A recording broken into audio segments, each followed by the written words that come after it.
Броя дните, броя нощите безкрайни, в чуждо време, в чужди улици незнайни, а в сърцето ми една посока знай: към България, към корена, към моя роден край. Все чакам пътя към дома, към България, към моята земя, към гласна майка, към светлина, към тихата и свята тишина.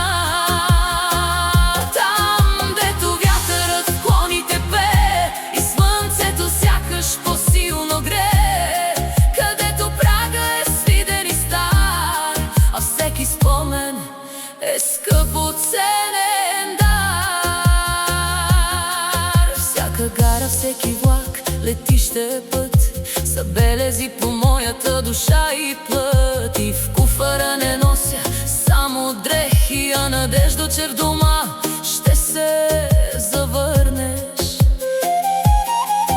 и отново близки ще прегърнеш. Все чакам пътя към дома,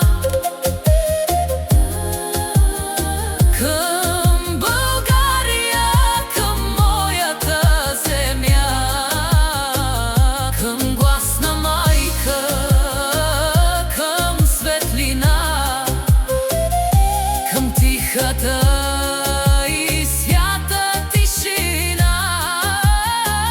Там, дето вятърът в клоните пее и слънцето сякаш по-силно грее, където прага е свиден и стар, а всеки спомен е скъпо ценен дар.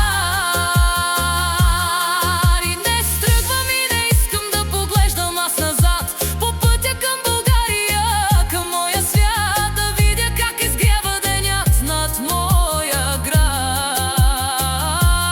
Там, дето името ми звучи по-различно, там, дето всичко ми е скъпо и лично.